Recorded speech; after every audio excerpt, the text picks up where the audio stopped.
The gunshot that shattered Victoria Wells's china teacup wasn't meant for her, but the warning ricocheted through her bones just the same.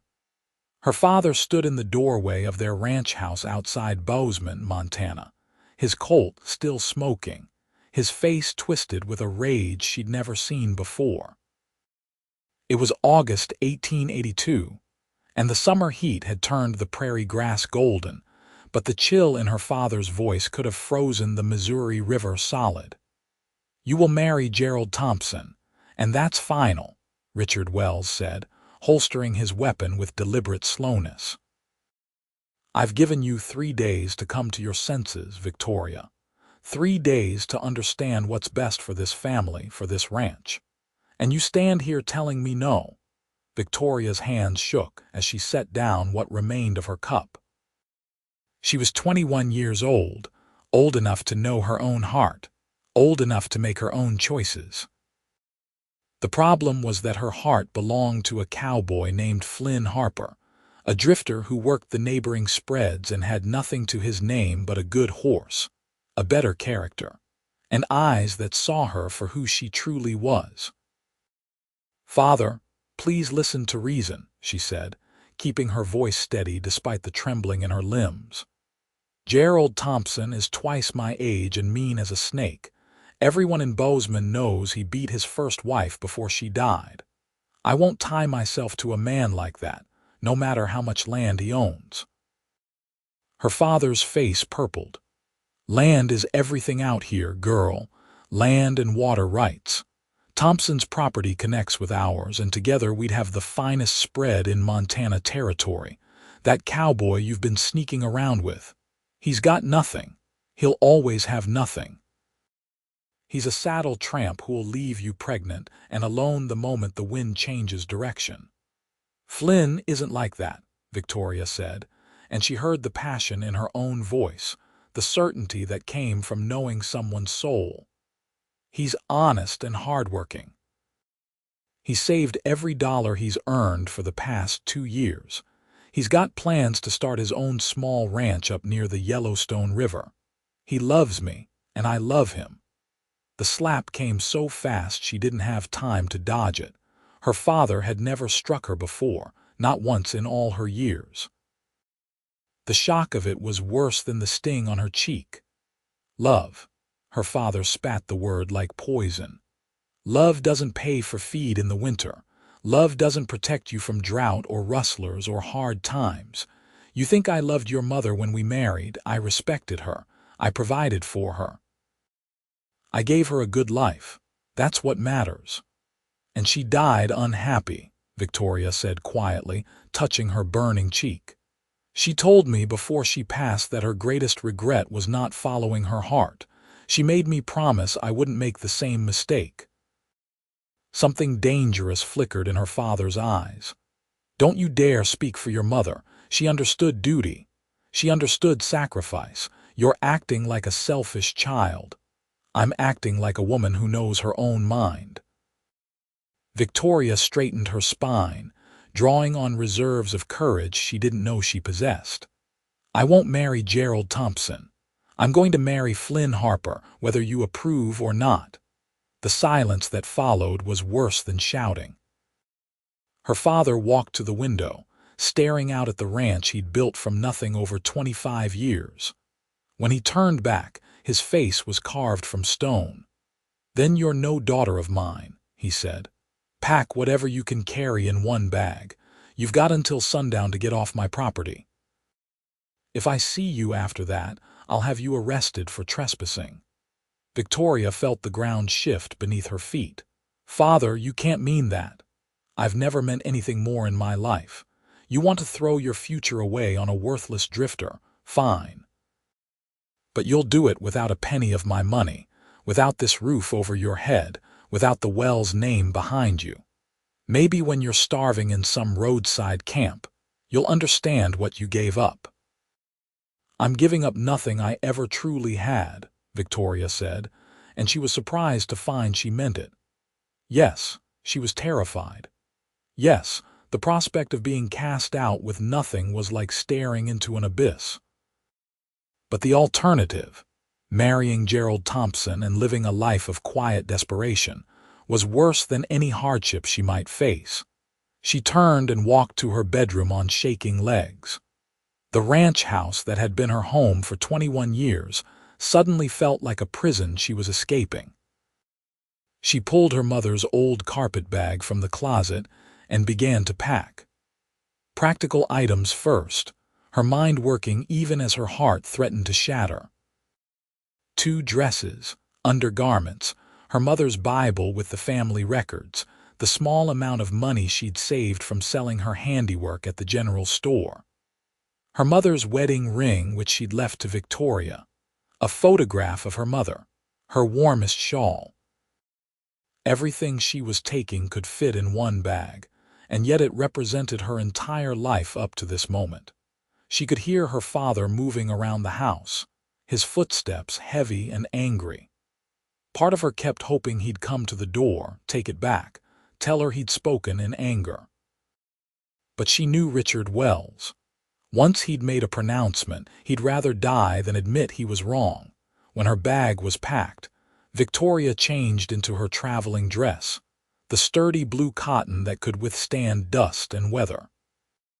She pinned her dark hair up carefully, fixing her mother's cameo at her throat. If she was going to face the world alone, she'd do it with dignity.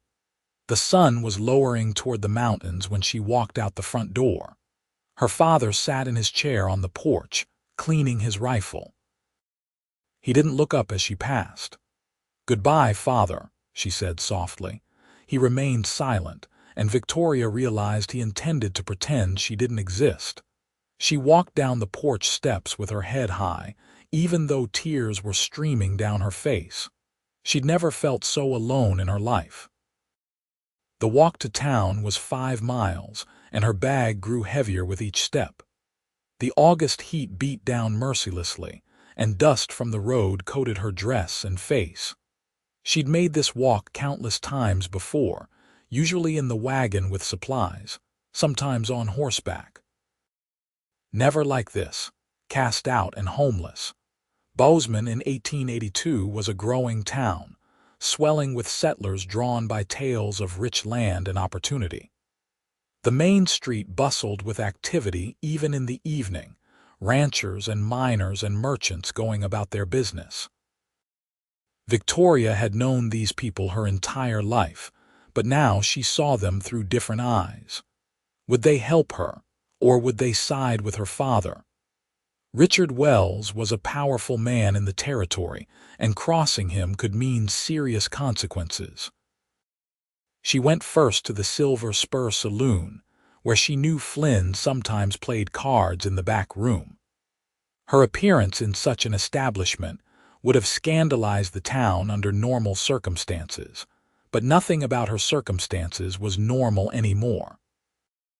The bartender, a grizzled man named Pete, looked up in surprise as she entered.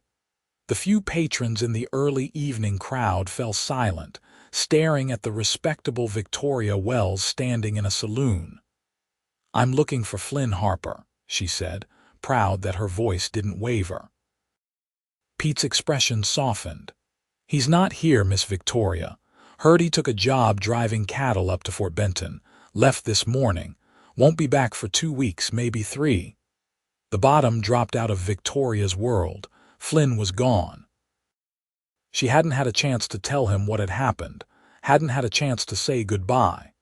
They'd planned to talk to her father together next month when Flynn had saved enough money, but she'd made the mistake of mentioning her intentions too soon. "I see," she managed. "Thank you." She turned to leave, but Pete called after her. "Miss Victoria, you all right? You look like you've had a shock." She couldn't answer. If she tried to speak, she'd break down completely. She just nodded and walked back out into the fading sunlight. Standing on the wooden sidewalk, Victoria tried to think clearly. She had perhaps $10 in her purse, nowhere to stay and no prospects. The hotel would cost money she couldn't spare. She had friends in town, but would they dare shelter her against her father's wishes? Victoria Wells. "Is that you?" She turned to see Martha Henderson, the doctor's wife, approaching with a basket of shopping.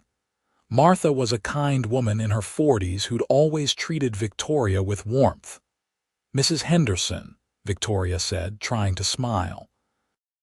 Martha took one look at her tear-stained face and the carpetbag in her hand, and immediately understood something was terribly wrong. "Come with me, dear. Right now. Don't argue." She led Victoria down a side street to the modest house behind the doctor's office.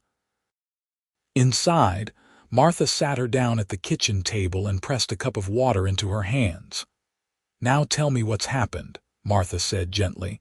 The whole story poured out. Her father's demand that she marry Gerald Thompson, her refusal, Flynn Harper and her love for him, her father's rage and his ultimatum, being cast out with nothing. Martha listened without interrupting, her face growing more troubled as the tale unfolded. When Victoria finished, Martha reached across the table and squeezed her hand. "Your father has always been a hard man," Martha said.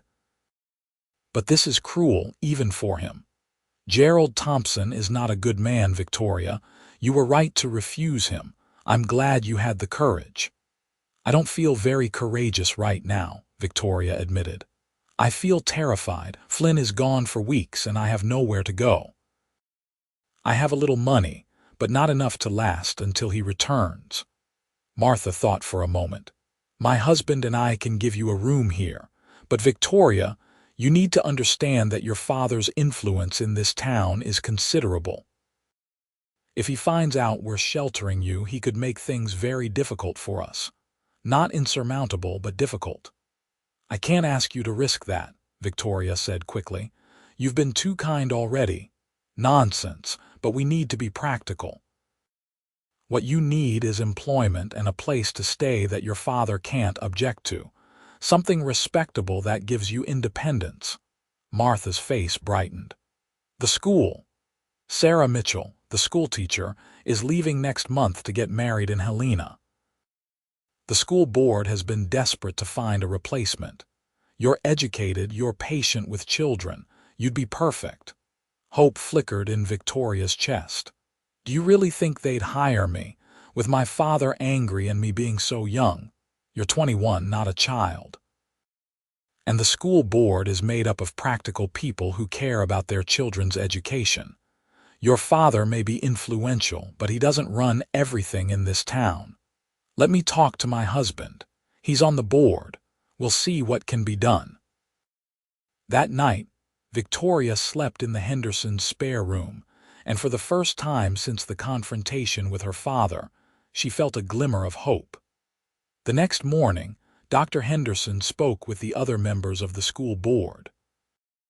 By afternoon, Victoria had been offered the position of schoolteacher, starting immediately to learn from Sarah Mitchell before she left.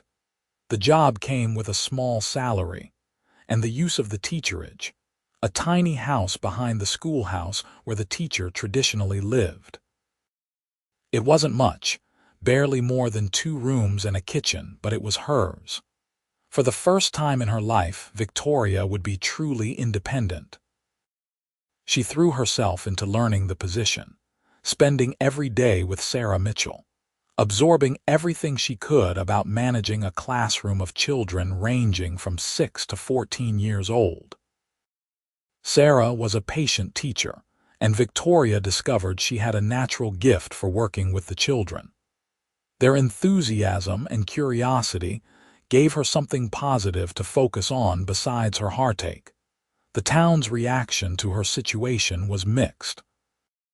Some people, especially the women who knew Gerald Thompson's reputation, quietly expressed their support. Others, particularly those who did business with her father, avoided her entirely. Victoria learned to hold her head high and ignore the whispers. She saw her father only once during those first 2 weeks, passing on the street. She tried to meet his eyes, hoping to see some softening, some regret. But Richard Wells looked right through her as if she were invisible, and that hurt worse than any words could have. The nights were the hardest. Lying alone in the narrow bed in the Hendersons' spare room and later in the teacherage, Victoria wrestled with doubt. Had she made a terrible mistake? What if Flynn didn't come back? What if he'd changed his mind about her? What if her father had been right, and she'd thrown away security for a dream that would never materialize? But then she'd remember the way Flynn looked at her, the way he listened when she talked about her hopes and dreams, the way he made her laugh even when times were hard. She'd remember her mother's deathbed words about following her heart, and she'd find the strength to face another day. 3 weeks after that terrible afternoon, Victoria was helping her students with their arithmetic lessons when she heard a commotion outside. Through the window, she saw a group of cowboys riding into town, dusty and weary from the trail. Her heart began to pound. Flynn Harper was in the lead, sitting tall in the saddle on his bay gelding. He looked thinner, his face burned dark by the sun, but when he swung down from his horse and stretched, Victoria felt such a surge of relief and love that she could barely breathe. "Children, work on problems 5 through 10, she said, trying to keep her voice steady. "I'll be right back." She walked out of the schoolhouse with as much dignity as she could muster, but the moment Flynn saw her, the moment their eyes met, she broke into a run. He caught her in his arms, lifting her off her feet, holding her so tight she could feel his heart racing against hers. "Victoria," he breathed into her hair. "God, I've missed you. The whole drive, all I could think about was getting back to you." She was crying, clutching his dusty shirt, breathing in the familiar smell of him underneath the trail dust. "So much has happened. Flynn, I have so much to tell you." He pulled back enough to look at her face, and his expression changed from joy to concern. "What's wrong?" "Victoria, what happened?" Right there on the street with half the town watching, she told him everything. Flynn's face went through a progression of emotions: shock, anger, protective fury, and finally a determined resolve. "He threw you out," Flynn said, his voice tight. "Your own father threw you out because of me." "Because I wouldn't marry Gerald Thompson," Victoria corrected. "Because I chose to make my own decisions about my life. You didn't cause this, Flynn. This was about me standing up for myself." Flynn cupped her face in his calloused hands. "I should have been here. I should have been here to stand with you. You're here now, that's what matters." She managed a shaky smile. "And I'm not entirely helpless. I'm the new school teacher. I have a job and a place to live. I've survived 3 weeks on my own." Pride shone in Flynn's eyes. "Of course you did. You're the strongest woman I've ever known." He glanced around at the watching townspeople, then back at her. "Victoria, I was going to wait until I had more saved, until I could offer you a proper home. But circumstances have changed. I have enough to make a start now. It won't be easy, and it won't be what your father could have given you, but I swear to you I'll work every day of my life to give you the life you deserve. Marry me, please. Let me take care of you." "I don't need taking care of," Victoria said, but she was smiling through her tears. "I need a partner, someone who sees me as an equal, someone who respects my choices and my strength." "Then marry me and be my partner," Flynn said. "We'll build our life together, equal in everything." "Yes," Victoria said, and the word felt like freedom. "Yes, I'll marry you." Flynn kissed her right there on Main Street, and Victoria didn't care who saw or what they thought. This was her choice, her life, her love. The news spread through Bozeman like wildfire. Victoria Wells was going to marry the cowboy Flynn Harper. The respectable daughter of Richard Wells was going to tie herself to a man with nothing but character and determination. The town was divided in their opinions, but Victoria found she didn't care. For the first time in her life, she was following her own path. They were married a week later in the small church on Sunday morning. Dr. Henderson gave Victoria away, and Martha Henderson cried happy tears. Sarah Mitchell stood as Victoria's witness, and Flynn's friend Tom Bradley stood for him. The preacher, Reverend Michaels, performed the ceremony with warmth and approval. He'd known Victoria since she was a child and had never liked Gerald Thompson. Victoria wore her best dress, the green silk she'd packed in her carpet bag, with wildflowers in her hair that Flynn had picked that morning. Flynn wore his cleanest shirt and had actually trimmed his dark hair for the occasion. When he slipped the simple gold band on her finger, a ring he'd bought with the money from the cattle drive, Victoria knew she'd made the right choice. Her father did not attend. Victoria had sent him an invitation through Dr. Henderson, more as a formality than with any real hope he'd come. The rejection still stung, but she was surrounded by people who supported her decision, and that helped ease the pain. After the ceremony, Martha Henderson hosted a small reception at her house. It wasn't grand, but there was cake and coffee and genuine warmth from the people who attended. Victoria looked around at the modest gathering and felt more loved than she ever had at the formal dinners her father used to host at the ranch. "Happy?" Flynn asked, pulling her aside for a moment of privacy. "Happier than I ever thought possible," Victoria said honestly. "Scared too, if I'm being truthful. We have so little, Flynn." "How are we going to make this work together?" Flynn said simply. "You teach and earn your salary. I'll work every job I can find. We'll save every penny. It might take years, but eventually we'll have our own place, our own home. And everything we build will be ours together, not something given to us by someone else's expectations." It was a good dream, a solid plan, but reality proved harder than either of them had anticipated.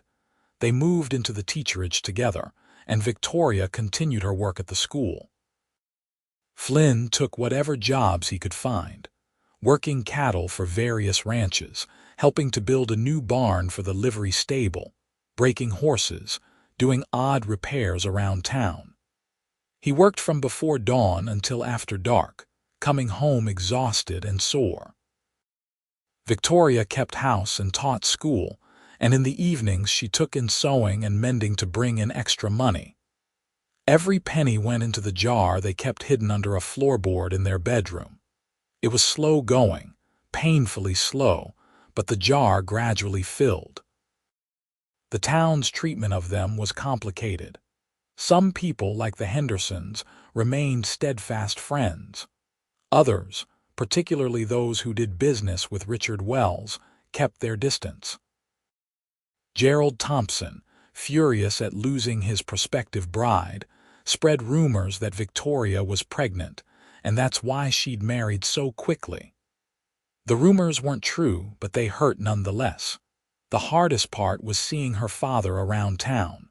Bozeman wasn't large enough to avoid someone completely. Several times Victoria encountered him on the street or in the general store. Every time, Richard Wells looked right through her as if she didn't exist. It broke her heart a little more each time. "Maybe you should try talking to him again," Flynn suggested one evening about 2 months after their marriage. They were sitting at their small kitchen table, eating a simple dinner of beans and cornbread. "Tell him you're happy. Show him we're making it work." Victoria shook her head. "You don't know my father like I do. His pride won't let him admit he was wrong. If I approach him, he'll just see it as proof that I'm weak and need him. The only way he might come around is if he decides on his own to reach out."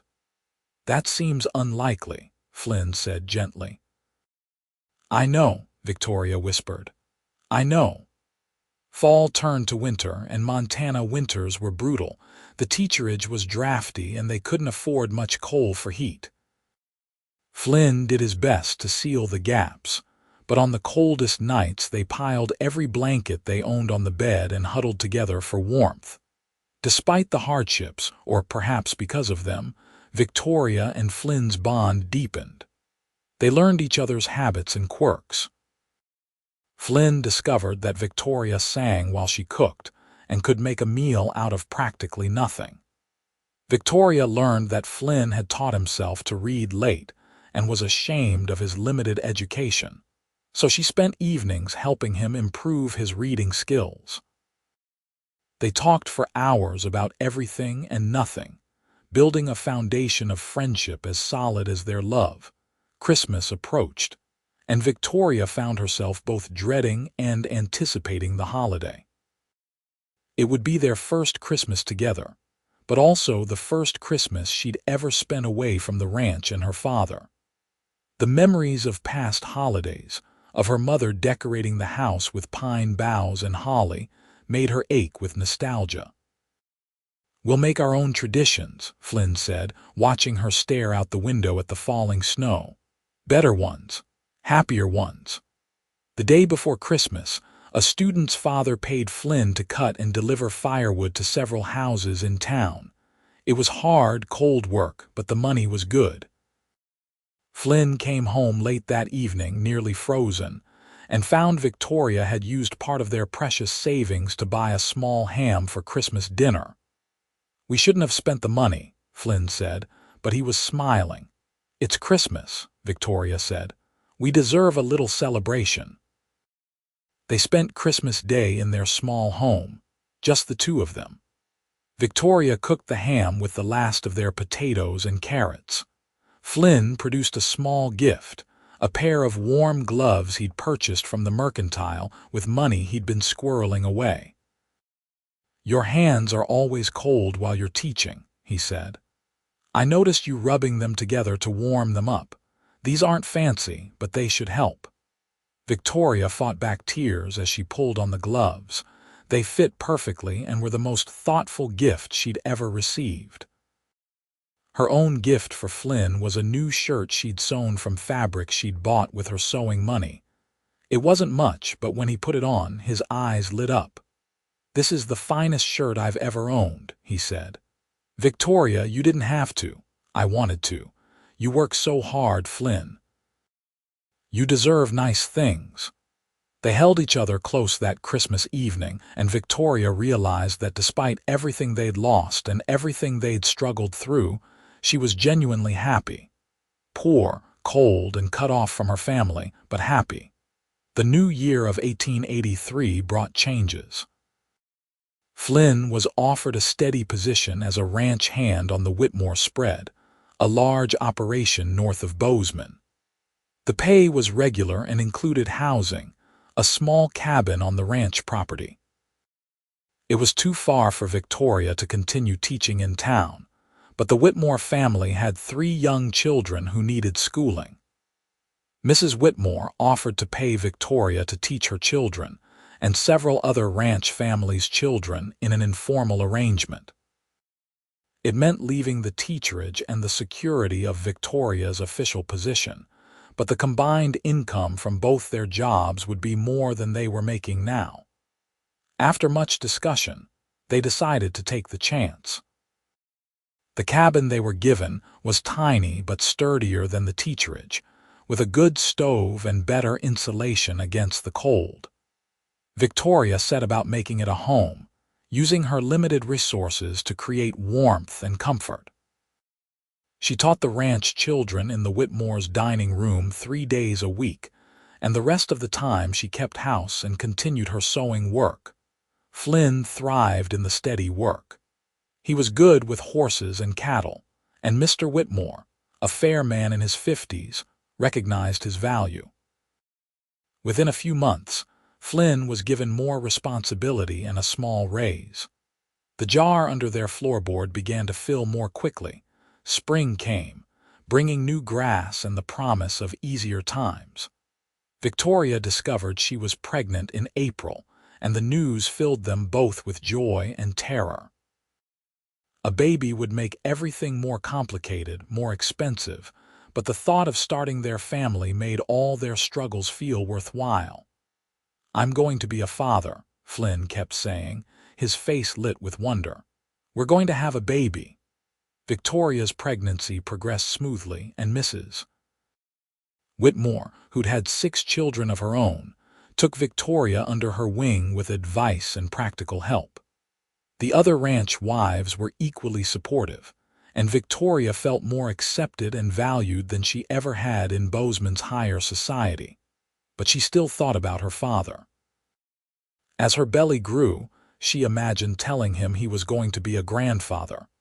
She imagined him softening, wanting to be part of his grandchild's life. But she didn't reach out, and neither did he. Summer brought grueling work for Flynn, long days in the saddle during the height of the ranching season. But it also brought news from town. Gerald Thompson had been arrested for beating a saloon girl nearly to death. He'd been drunk and violent, and this time there were too many witnesses for his money and influence to make it disappear. The county was planning to try him, and there was talk he might actually serve time in prison. When Victoria heard the news, she felt vindicated but also sad. "That could have been me," she told Flynn. "If I'd given in to my father's demands, that would have been my life." Flynn pulled her close, his hand resting protectively on her swollen belly. "Thank God you're as stubborn as you are brave." In December 1883, Victoria gave birth to their first child, a son they named Samuel. The birth was hard, hours of labor that left Victoria exhausted, but the moment she held her baby boy, every hardship they'd endured felt worth it. Flynn cried when he held his son for the first time, his rough hands impossibly gentle as he cradled the tiny infant. "He's perfect," Flynn whispered. "Victoria, he's absolutely perfect." They sent word to town about the birth, and Dr. Henderson sent a thoughtful note of congratulation. Martha Henderson came to visit, bringing baby clothes she'd sewn herself. She held Samuel with experienced hands and told them both how proud she was of them. "Have you told your father?" Martha asked gently. "No," Victoria said. "I don't even know if he'd care." "He should care," Martha said firmly. "That man is missing out on knowing a wonderful grandson because of his stubborn pride. It's his loss, Victoria. Remember that. It's his loss, not yours. But it still hurt." Watching Flynn with Samuel, seeing the pure love and devotion in her husband's face, made Victoria ache for the father she'd lost. She wondered if Richard Wells ever thought about her, if he ever regretted his ultimatum, if he even knew he had a grandson.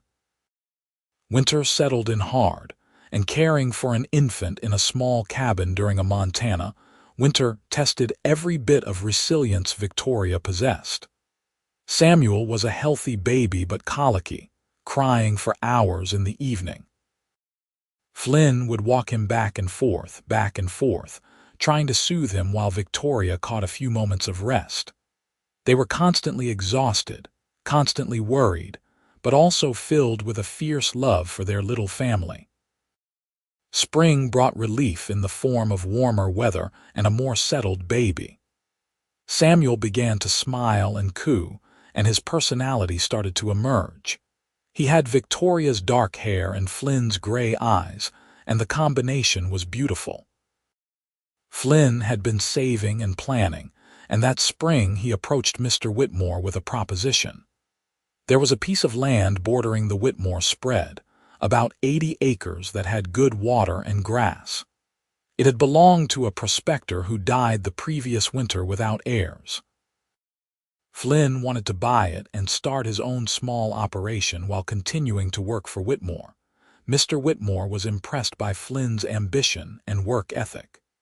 He agreed to sell Flynn the land at a fair price, with payments spread over 5 years. It wasn't a large piece of property, not compared to the massive ranches in the territory, but it was theirs. A foundation to build on. They moved to their land in May of 1884, living in a tent while Flynn began building a small house. It was back-breaking work, especially while still working for Whitmore part-time, but Flynn approached it with grim determination. Victoria helped when she could, holding boards steady while Flynn hammered, caring for Samuel in between tasks. Slowly, plank by plank, their house took shape. It was modest, just 3 rooms, but it had a solid roof and good walls. Victoria cried with joy the day they moved in, even though they barely had any furniture beyond a bed and a table Flynn had built. "It's ours," she kept saying. "Flynn, it's actually ours." They named their property the Double H Ranch for Harper and Hope. Flynn invested in a small herd of cattle, just 10 head to start, and began the slow work of building his operation. It was hard, often frustrating, but every bit of progress felt like a victory. Life settled into a rhythm of work and family. Victoria managed the household and helped with the ranch work when she could. Flynn worked from dawn to dusk, building fences, caring for the cattle, expanding their operation bit by bit. Samuel grew into a toddler, sturdy and curious, exploring their land with endless enthusiasm. They made friends with their neighbors, other small ranchers trying to make a go of it on the Montana frontier. They helped each other with roundups and barn raisings and harvests, creating a community of mutual support. Victoria found she preferred this life, with its honest work and genuine friendships, to the pretentious society she'd left behind in Bozeman. But she still missed her father. The ache had dulled to a constant background sadness, but it never quite went away. Sometimes she'd see Samuel doing something that reminded her of her own childhood, and she'd wish her father could see it. She'd wish he could know his grandson, could see how happy she was, could admit he'd been wrong. In the fall of 1885, news came from Bozeman that shook Victoria to her core. Richard Wells had suffered a heart attack. He was alive but weak, and Dr. Henderson said his recovery was uncertain. "You should go see him," Flynn said immediately. "Victoria, whatever happened between you, he's still your father. If something happens to him and you haven't made peace, you'll regret it forever." Victoria was torn. Part of her wanted to run to her father's side. But part of her was still hurt, still angry at being rejected and forgotten for 3 years. "What if he refuses to see me?" she asked. "What if I go there and he treats me like I don't exist, even now?" "Then at least you'll know you tried," Flynn said. "But Victoria, maybe he's been wanting to reach out and hasn't known how. Maybe his pride has kept him trapped just like it's kept you apart. One of you has to be brave enough to take the first step." He was right, and Victoria knew it. The next morning, she and Flynn loaded 2-year-old Samuel into the wagon and made the trip to Bozeman. It had been 3 years since Victoria had been to town, and she was nervous about the reception she'd receive. The ranch looked the same as Victoria remembered, the house she'd grown up in standing solid against the Montana sky. Her heart was pounding as Flynn helped her down from the wagon, Samuel in her arms. A woman Victoria didn't recognize answered the door, a housekeeper her father must have hired. "I'm Victoria," she said. "Victoria Wells Harper. I'm here to see my father." The housekeeper's eyes widened. "Miss Victoria, I mean Mrs. Harper. Oh my, yes, come in. Your father is in his bedroom. Dr. Henderson said he shouldn't have any upset, so please be gentle with him." The house smelled the same, a mixture of wood smoke and leather, and the lavender soap her mother used to make. So many memories lived in these walls. Victoria carried Samuel up the stairs to her father's room, Flynn right behind her. Richard Wells lay in bed, looking smaller and older than Victoria remembered. At 55, he'd always been a robust, imposing man, but illness had whittled him down. His face was gray, his breathing labored. But when he saw Victoria standing in the doorway, his eyes widened with shock. "Victoria," he whispered, "you came." "Of course I came," she said, moving to his bedside. "You're my father. Despite everything, I never stopped loving you." His eyes moved to Samuel, who was studying him with a toddler's frank curiosity. "Is this your grandson?" Victoria said. "Samuel Richard Harper. We named him after you." A tear rolled down Richard Wells's weathered cheek. "I've been such a fool," he said, his voice breaking. "Such a stubborn, prideful fool. Can you ever forgive me, Victoria?" She set Samuel down on the bed next to her father, and the little boy immediately reached out to touch his grandfather's face with chubby hands. "There's nothing to forgive," Victoria said, though tears were streaming down her own face. "We both said things in anger. We both let pride keep us apart." "No," her father said firmly, despite his weakened state. "This was my fault. You were right about everything. Gerald Thompson showed his true colors, beating that poor girl. Thank God you had the courage to refuse him, and I was wrong about your husband. Dr. Henderson has kept me informed, even though I pretended not to want to hear. He told me how Flynn Harper works harder than any man he's ever seen, how he built a ranch from nothing, how he treats you with respect and love. Everything I should have recognized from the beginning." "Father," Victoria said, taking his hand, "none of that matters now. What matters is that we're here together, that you want to know your grandson and be part of our lives." Richard Wells nodded, wincing at the pain the movement caused. "I've been so lonely," he admitted.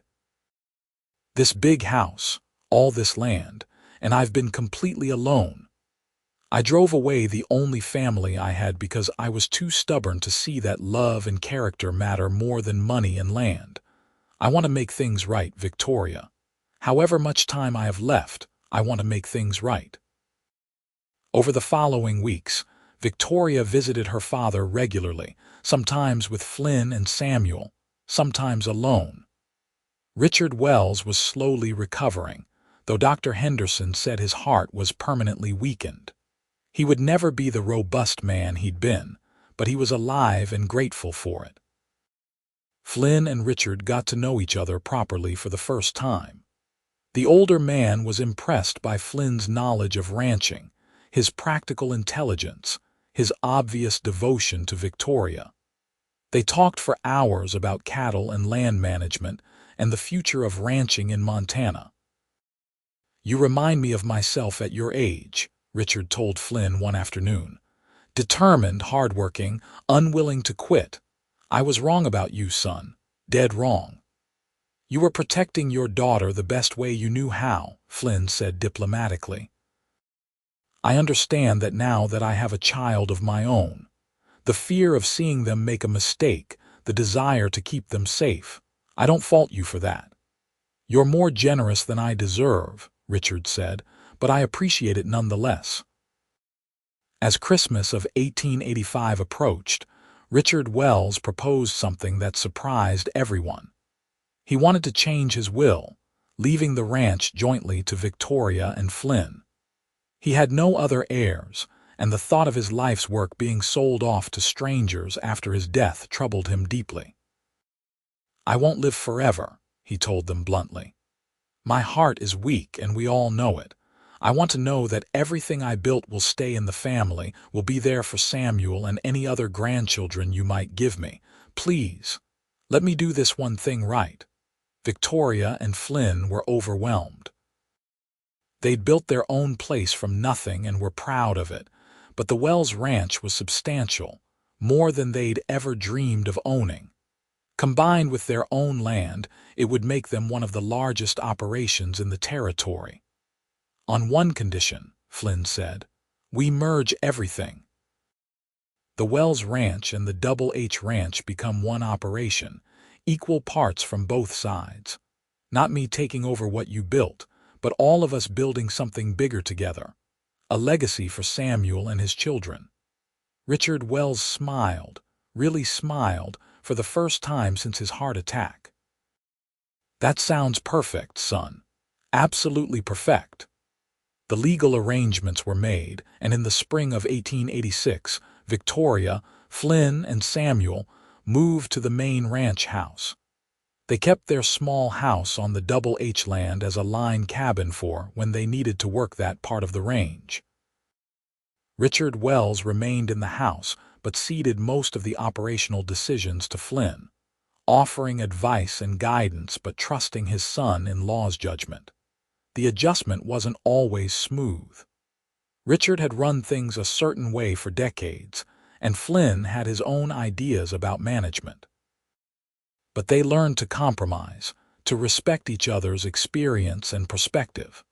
Victoria often found herself mediating between them, but she didn't mind. Having her father and her husband working together, building something for their family's future, felt like a dream come true. In August of 1886, Victoria discovered she was pregnant again. Samuel was 3 years old and ready for a sibling, though he wasn't entirely sure what to make of the news that Mama had a baby in her belly. "Can I play with it?" he asked seriously, and Victoria laughed. "Not for a while yet, sweetheart. But eventually, yes, you'll have a brother or sister to play with." This pregnancy was easier than her first, perhaps because she wasn't living in a drafty cabin and struggling to make ends meet.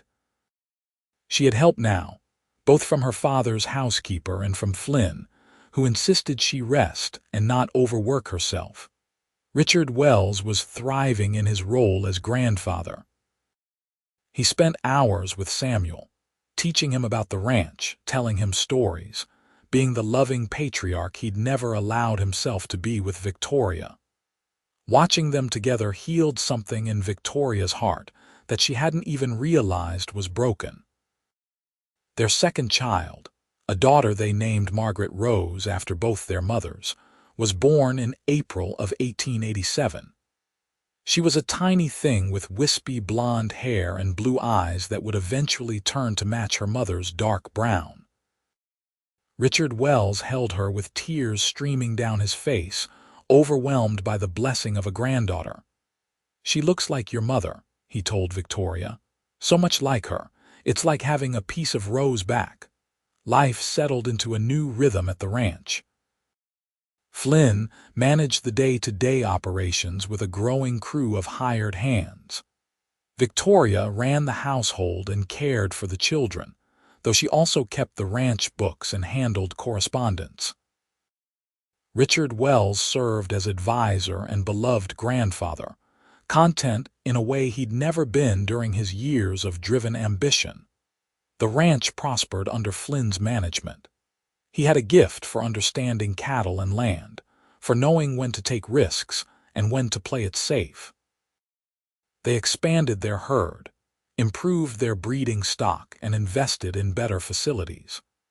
The Double H Wells Ranch, as they'd renamed it, became known throughout Montana Territory as a well-run operation producing quality cattle. The years passed, each one bringing its own challenges and joys. Samuel grew into a sturdy, curious boy who loved the ranch and everything about it. Margaret, called Maggie by everyone, was bright and fearless, following her older brother everywhere. In 1889, they had a third child, another son they named Peter, and in 1891, a fourth child, a daughter named Catherine. Richard Wells lived to see all 4 of his grandchildren, though his health continued to decline. In the fall of 1891, at the age of 61, he passed away peacefully in his sleep. Victoria grieved deeply, but she was grateful for the 6 years of reconciliation they'd had, for the chance to rebuild their relationship, for the memories they'd created. "He died happy," Flynn told her as they stood at his grave. "He died knowing he was loved, surrounded by family, secure in the knowledge that everything he built would continue. That's more than most people get." "I know," Victoria said, leaning into her husband's solid warmth. "I just wish we'd had more time. I wish I hadn't wasted 3 years being angry." "You weren't wasting time," Flynn said gently. "You were becoming the woman you needed to be. If he hadn't thrown you out, if we'd married with his blessing, you might never have discovered your own strength." Everything happened the way it needed to happen. Montana achieved statehood in 1889, and the territory was changing rapidly. More settlers arrived every year, towns grew larger, and the wild frontier began to give way to civilization. But the Double H. Wells Ranch remained a constant, a piece of the old Montana preserved and passed down through the family. Flynn and Victoria's children grew up strong and healthy, learning the ranching life from both their parents. Samuel, as the oldest, would eventually inherit the primary responsibility for the ranch, but they made sure all the children understood the operation and had a stake in its success. On their 10th wedding anniversary in 1893, Flynn took Victoria to the top of the ridge overlooking their land. It was the same spot where he'd first told her he loved her, back when he was just a cowboy with a dream and she was a girl defying her father. "Look at all this," Flynn said, sweeping his arm across the vista of rolling grassland and grazing cattle. 10 years ago, I had nothing but a horse and hope. Now we have all this. Children, land, a legacy. And it's all because you were brave enough to refuse what everyone said you should want and fight for what you really wanted." "We built this together," Victoria said. "I may have made the choice to defy my father, but everything that came after, we did together. Equal partners, just like you promised." Flynn pulled her close, and she melted into his embrace just as naturally as she had that first time. "I love you, Victoria Harper. I loved you when I had nothing, and I love you now that we have everything. You're still the best choice I ever made." "And you're mine," Victoria said. "Always."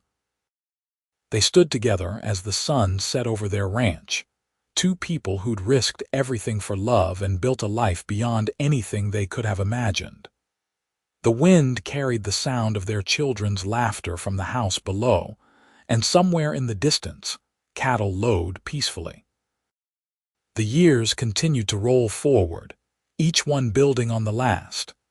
The ranch grew and prospered, surviving droughts and harsh winters and economic downturns through careful management and hard work.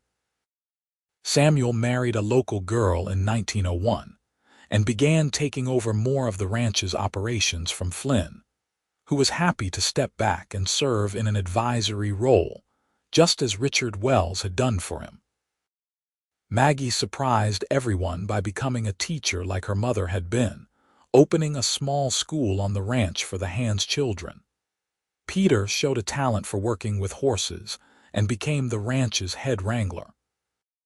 Catherine, the youngest, married a banker from Bozeman and moved to town, but she visited often and always considered the ranch her home. Flynn and Victoria became grandparents in 1902, when Samuel and his wife had their first child, a boy they named Richard Flynn in honor of both grandfathers. Victoria held her grandson and thought about how far they'd all come, about the choices and chances that had led to this moment. On a summer evening in 1912, 30 years after that fateful day when Richard Wells threw his daughter out for refusing his choice, Victoria and Flynn sat on the porch of the ranch house, watching the sun set over the land they'd built together. They were both in their 50s now, graying and weathered by years of hard work, but still deeply in love. "Do you ever regret it?" Flynn asked. "Giving up your father's approval, going through those hard years at the beginning?" Victoria thought about it seriously, giving the question the consideration it deserved. She thought about the fear and uncertainty, about the cold winters in the teacherage, about the pain of being rejected by her father. But she also thought about the strength she'd discovered, about the life she and Flynn had built, about the love that had sustained them through everything. "Not for a single moment," she said finally. "Every hardship was worth it.